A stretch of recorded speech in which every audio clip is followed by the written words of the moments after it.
Alléluia, soyez tous bénis dans le nom puissant de notre Seigneur Jésus-Christ de Nazareth. Je veux parler des grossesses attaquées. Oui, les grossesses attaquées.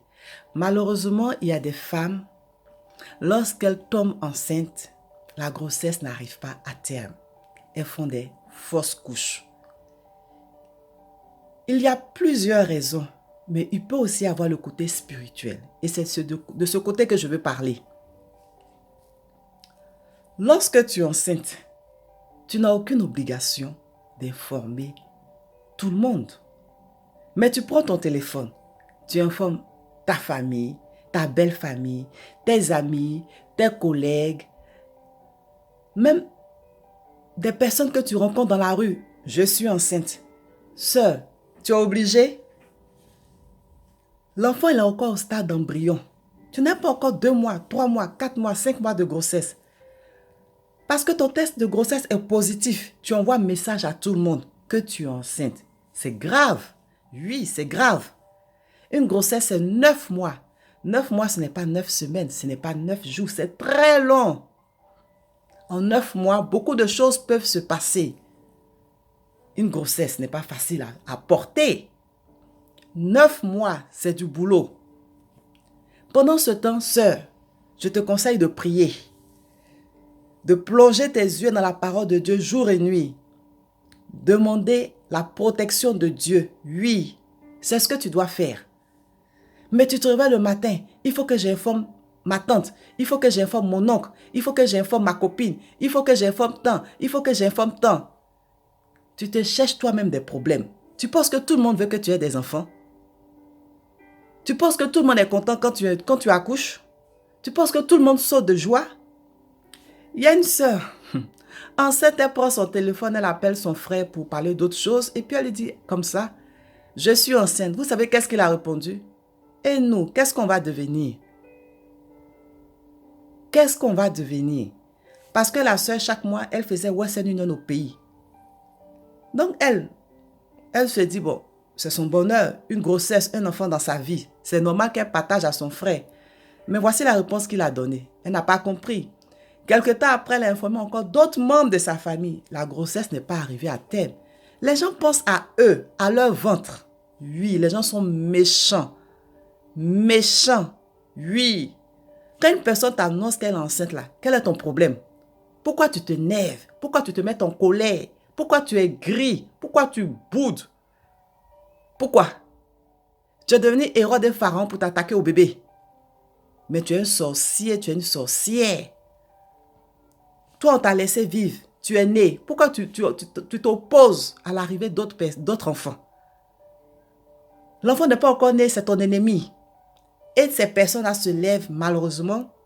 Elles peuvent attaquer ta grossesse. Toi, dans la joie, sous prétexte que c'est la famille, c'est la belle famille, c'est ma copine. En retour, ils peuvent t'attaquer. Des sœurs, lorsqu'elles ont informé, je vous dis, même pas un mois, la même semaine, elles ont fait des fausses couches. Voici, elles font rêve. On vient les violer, on vient les poignarder. Quand elles se réveillent là, elles sont en train de saigner.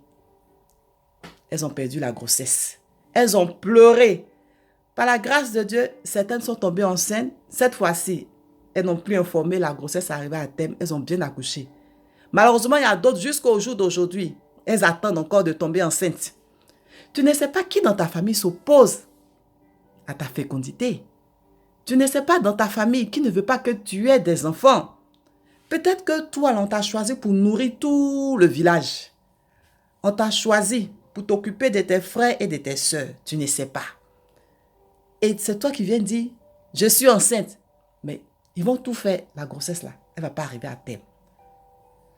Je vais donner ce conseil aux sœurs qui ont malheureusement ont vécu cette situation. Lorsque Dieu te fera grâce, je crois que Dieu te fera grâce encore. Ferme ta bouche. La Bible dit Élisabeth enceinte, elle s'est cachée pendant 5 mois. Ferme ta bouche. Ferme ta bouche et prie. Médite la parole de Dieu. Et cette grossesse-là va arriver à terme. Oui, après l'accouchement, quand tu veux, tu informes. Et là encore, il y a des personnes, quand tu informes que tu as accouché, elles se mettent en colère. C'est pas normal. Ce n'est pas normal. Tu te mets en colère pourquoi? Si quelqu'un t'a pas dit qu'elle est enceinte et qu'elle venait te dire que j'ai un bébé, tu te mets en colère pourquoi? Elle a ses raisons. Oui, elle a ses raisons. Tu te mets en colère pourquoi? Tu es sorcier, tu es sorcière. Tu ne parles plus à la personne. Tu ne veux plus voir la personne. Mais cela prouve ton esprit, l'esprit qui t'anime. Un enfant, c'est une bénédiction. Un enfant, c'est une bénédiction. Sincèrement, tu ne sais pas quelle est la destinée de cet enfant. Pourquoi Dieu envoie cet enfant? Tu es dans ton salon, dans ton canapé, dans ton lit, et puis tu boudes, et puis tu es en colère. Tu prononces des paroles de malédiction contre la mère et l'enfant, mais tu es un agent du diable. Oui, laissez les enfants venir. Laissez les enfants vivre. Maintenant, si un jour la mère de l'enfant t'appelle pour dire, il faut nourrir mon enfant, là tu peux lui dire, ah, soeur, frère, malheureusement, je n'ai rien. C'est tout. Mais tant qu'on ne te dérange pas pour venir préparer pour la femme enceinte pendant 9 mois, ou pour l'accompagner à la maternité, ou pour venir laver le bébé, tu te mets en colère pourquoi? Ça, c'est une forme de sorcellerie aussi. Oui, c'est une forme de sorcellerie. Si toi, tu as décidé de ne pas enfanter, reste dans ta maison. Mais quand Dieu bénit des femmes, bénis son nom tout simplement. Et souvent même, il y a des femmes, elles ont eu un seul enfant. Quand une fait plusieurs, elle s'énerve. Tu t'énerves pourquoi? Toi, tu n'as pas voulu faire plusieurs pour X raisons. Si une autre fait 4, 5, 10, 20, où est ton problème? Si tu es fâché, il faut faire encore. Oui! Si tu es fâché, il faut faire encore. Ou si tu ne peux plus faire, il faut dire à tes filles de faire beaucoup. Mais laissez les gens vivre leur vie. Alléluia! Je crois, j'espère que vous m'avez compris. Vous les soeurs qui parlez beaucoup sur vos grossesses là. Quand vous êtes enceinte, c'est vous qui envoyez un message. C'est vous qui appelez. C'est vous. Il faut arrêter cela. Protège l'enfant dans tes entrailles. Protège-toi toi-même. Alléluia. Soyez tous bénis. À bientôt.